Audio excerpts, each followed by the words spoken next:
Praise the Lord. எனக்கு பிரியமான சகோதரனே சகோதரியே, தேவன் இன்று உங்களுக்கு தந்த வார்த்தை, நானே நல்ல மேய்ப்பன், நல்ல மேய்ப்பன் ஆடுகளுக்காக தன் ஜீவனை கொடுக்கிறான். யோவான் 10:11. இந்த வசனத்தை நான் படிக்கும் போதெல்லாம் எனக்கு கண்ணிலேருந்து கண்ணீரா வரும். அற்பமான நமக்காய் ஜீவனை தந்தவர் நம் இயேசு. ஒரு மனுஷன் நன்மை செய்தாலும் தீமை செய்தாலும் அவனுக்குள்ள இருந்து ஒரு வார்த்தை வரும். எக்ஸாம்பிளா, அதாவது இப்போ ஒரு குடிகாரன் குடிக்கிற போறான்னு வச்சுக்கோங்க. உள்ளான இருதயத்திலிருந்து குடி அப்படின்னு ஒரு வார்த்தை வரும். இன்னொரு வார்த்தை குடிக்காதன்னு ரொம்ப மெலிசாவும் ரொம்ப சாஃப்டாவும் பொறுமையா பேசும்.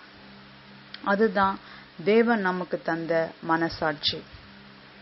நம்முடைய வாழ்க்கையிலும் பல விஷயங்கள் நம்ம ஈடுபடும் போது நமக்குள்ள இருந்து தேவன் பேசிட்டு தான் இருக்காரு. நம்ம அதை கேட்கிறோமா? ஆடுகள் தன் எஜமானை அறியுமா? தெரியுமா உங்களுக்கு? ஆடு மந்தை வச்சிருக்காங்க பாத்தீங்களா? அந்த ஆட்டு மந்தை வச்சிருக்கிறவங்க அந்த ஆட்டுக்கு தன்னுடைய எஜமானுடைய சத்தம் எப்படி இருக்கும்னு தெரியுமா? எஜமானுடைய சத்தத்துக்கு மட்டும்தான் கீழ்ப்படியுமா? மற்ற யாராவது கூப்பிட்டா அங்க இருந்து ஓடி வந்துருமா? அற்பமான ஆடு. அந்த ஆட்டு கூட தெரிஞ்சிருக்கு நம்மளுடைய எஜமான் நமக்கு நல்ல வழியை தான் காட்டுவாரு, நல்ல இடத்துல கொண்டு போய் நம்மள மேய்ப்பாரு, அவருடைய சத்தத்துக்கு நாம செவிசாய்த்து நடக்கணும்னு. நாம அப்படி கேட்கிறோமா? அவருடைய சத்தத்துக்கு செவிசாய்த்து நடக்கிறோமா? நமக்காக அவரை ஜீவனையும் கொடுத்தார்.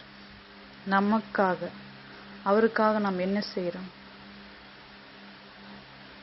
ஹல்லேலூயா. ஆண்டவர் எதிர்பார்க்கறதெல்லாம் கொஞ்சமாவது நீங்க உண்மையா இருங்க அப்படின்னா எதிர்பார்க்கிறார். கொஞ்சமாவது உண்மையா இருங்க. நம்ம அப்படி இருக்கிறோமா? நம்மள நாமே கேள்வி கேட்டு பார்ப்போம். ஹல்லேலூயா. இந்த நாளிலையும் வழி தவறி போனவங்க யாராவது இருந்தீங்கன்னா, நான் அவரோட பேச்சை கேட்காம தவறுதலான வழியில போயிட்டேன், இனி இயேசுவே உம்முடைய வார்த்தையின்படி நான் நடக்கிறேன், நீர் எங்களை புல்லுள்ள இடங்களில் மேய்ப்பீர் என்று ஒப்பு கொடுத்து என்னோட சேர்ந்து ஜெபிக்கிறீங்களா? அன்பின் தேவனாகிய கர்த்தாவே, உன்னதமான தேவனையும் உமக்கு ஸ்தோத்திரம் அப்பா. ராஜா தகப்பனே, நீர் எங்களை தகப்பனே பொல்லாத நரிகளிலும் இருந்தும் பொல்லாத மனிதர்களிடம் இருந்தும் காக்க மீட்க எங்களுக்காக எழுந்தருளும் தேவன் நீர் ராஜா தகப்பனே. எந்த வழி நல்லது, எந்த வழி எங்களுக்கு சரியானது, எந்த வழியில் சென்றால் எங்களுக்கு தண்ணீர்கள் கொடுக்கப்படும், எந்த வழியில் சென்றால் எங்களுடைய உணவு தேவை சந்திக்கப்படும் என்று நீர் நன்றா இருந்திருக்கிறீர் சுவாமி. நீர் எங்கள் மெய்ப்பனா இருந்து முன்னிருந்து நடத்தும், நாங்கள் செவிசாய்த்து நடக்கிறோம் என்று ஜெபிக்கிற ஒவ்வொரு பிள்ளைகளும் உம்முடைய பாதப்படியிலே ஒப்பு கொடுக்கிறோம்.